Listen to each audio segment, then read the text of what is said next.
And how do you balance free speech and versus crazy stuff that, got people not to take vaccines, for example? Right, exactly. And now The First Amendment.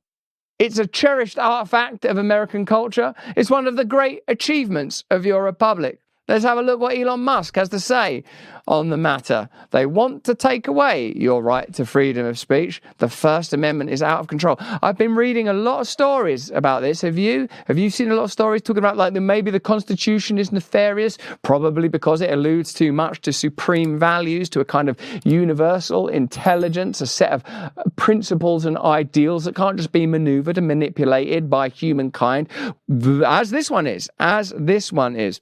Here's Bill Gates, one of the demigods and semi-gods that wanders the earth now, telling us how to think, why seeds should be patentable, why all information should be controlled by him or some facility that he funds, why he is able to fund the WHO in the same way their country would, or at least his foundation used to be the Bill and Melinda Gates Foundation. It's just their Bill Gates Foundation now. Melinda Gates, she found reasons to back out of that. Let's have a look at Bill Gates on how to balance it's a complicated issue, balance free speech, but still protect and control us. It's a challenge.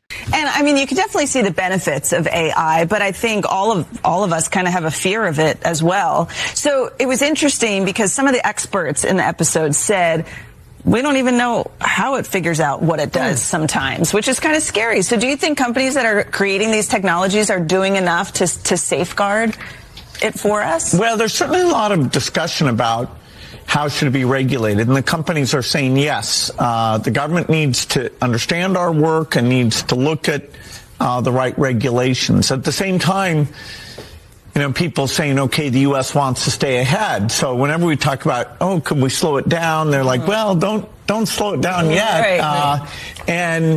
Right. So it's going to be the biggest change agent in the next 10 years. Mostly good stuff. Mostly. But will we get it right? Social media, we're still arguing about, hey, we shouldn't have let young kids use it as much. Right. And how do you balance free speech and versus crazy stuff that, got people not to take vaccines, for example? Right, exactly. And now that crazy stuff that made people a little more circumspect before agreeing to take a medicine that was not correctly clinically trialed, that potentially affects menstrual cycle of women, proven to cause myocarditis, has caused adverse events observable and reported in as many as people that took it, that was used to legitimize censorship and control of information, and is still being used in precisely that way by Bill Gates just there. If you take a moment to reflect on what's happening at a deeper level, what you will see is that Bill Gates wants everything to be regarded from a rational and materialistic purview. Everything is measurable. If it cannot be measured, it is not there. That decries, undermines the mystical, the divine, the sublime, and the unknowable. Not, though, to replace the idea of an all-powerful deity with a more sanguine, judicious, and more malleable entity. No, but to replace exactly the power that's being opposed, at least ideologically, by them, with a state that bears those traits. It will be the state that tells you what you can say, not God. It will be the state that tells you what is apostasy. It will be the state that tells you what is heresy. I'm sure a well-informed and awakened audience like you can think of examples of each of the bullet points I'm running through. What's a heresy these days? What are the things you're not allowed to say? What are the things you're not allowed to criticize? What is the general trajectory? Would you say that what they crave is omniscience, the ability to see all through surveillance? Omnipotence, the ability to control information, to citizen manage. Wouldn't it be great if people just did exactly what we told them? Can't you feel in the nerdish linguistics of Bill Gates an appeal for us to just do as he tells us? After all, didn't he give us Windows? After all, didn't he give us great programs across the continent of Africa to address malaria and starvation?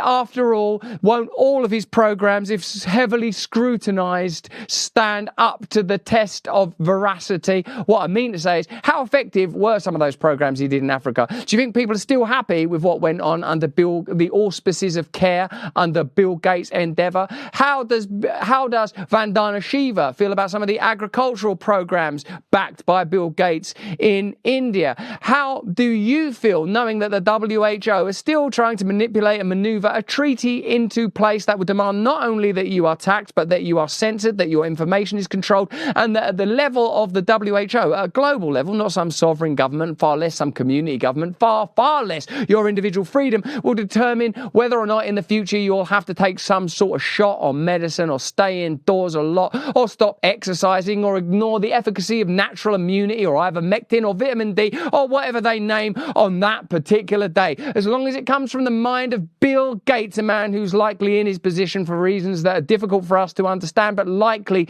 have connections to geopolitical movements that are subcutaneous for a while and allow people that are abreast of movements to invest and assess and benefit from information. Like, for example, if you knew that there was going to be a war between Ukraine and Russia a few years before it started, do you imagine that you might have been able to make financial investments around shale gas and even in currencies that would be beneficial to you? Might you have been able to preempt that the availability of wheat was going to alter? And so what I'm saying is these people, they have the designs after becoming like gods. They have information that allows them to act like gods. And like the worst aspects of the most condemned version of a tyrannical deity, they see you as disposable and expendable. But that's just what I think. Why don't you let me know what you think in the comments and the chat? If you're watching us anywhere other than Rumble, get over to Rumble right now where we can speak freely, because the time is coming where other platforms are demonstrably unable to convey free speech. That's the subject we're talking about, your ability to speak freely consistently. Remember to like and subscribe and to turn on the notification bell, because otherwise they simply won't tell you about our content. And remember, I'll be appearing at Rescue the West any day now, and I would love you to come and join me there if you are able to. Here's a quick look at that little poster to refresh your memory. Now let's have a look at the rest of this Bill Gates conversation. The toothpaste is out of the tube, it seems like, on social media. I want to just follow up on what you said there. How can lawmakers regulate AI, or regulate social media for that matter, when it seems as if most of them don't really understand it? Well, they can, create liability. Say your AI is giving health advice. They can say, okay, if you make a mistake there, you're going to be financially responsible. And so, if it's discriminatory, you can make them responsible. Because it's happening so fast, writing the rules is a bit of a challenge. And so we're trying to encourage the people in government themselves to be users, so they understand, wow, this is where it's incredibly good. This is where it sometimes goes nuts. I don't think it's actually evil. You try to study their eyes while they're talking. I don't think it's like evil. I think it's Bill Gates seriously believes that what he's doing is right. That's what I think. I don't know. Let me know what you think. It's pretty confusing. Let's have a quick message now from one of our partners. It's them, after all, that along with you allow us to keep talking freely here on Rumble. Here's their message. You know what I believe in? Critical thinking. Furthermore, and additionally, I believe in 1775 Coffee's protein creamer. Why? This isn't sugar-filled, processed corporate rubbish. With 10 grams of whey protein per serving, you're giving your morning cup the power of revolution, the power to question authority, the power to oppose it, and the caffeine to make you continue when you realize actually quite difficult, challenging power. We're talking about protein, muscle building, metabolism boosting greatness in every single sip. For all of us that dare to think, speak, and act freely. 1775 Coffee just revamped their lineup, featuring their classic bold dark roasts and smooth medium blends to the newly launching coffee pods. I can't wait to get my hands on those. And a brain-boosting mushroom mix that will take your consciousness to the very next level. No weak brews here, just coffee with purpose. Head over to 1775coffee.com/brand for 15% off. Grab your protein creamer and dive into the new lineup. Elevated consciousness, protein, caffeine, all with a revolutionary bent. That's what it's all about. Don't let your morning brew be part of the matrix. Fuel your day with coffee that stands for something. Revolution and protein. Hey, thanks for watching. If you want to see more uncensored content where free speech can flourish, join our live stream. Click the link right here to watch the next video if you want to, or become a member of a growing movement. Download the Rumble app and you'll be informed every time we make a new piece of content. Stay free.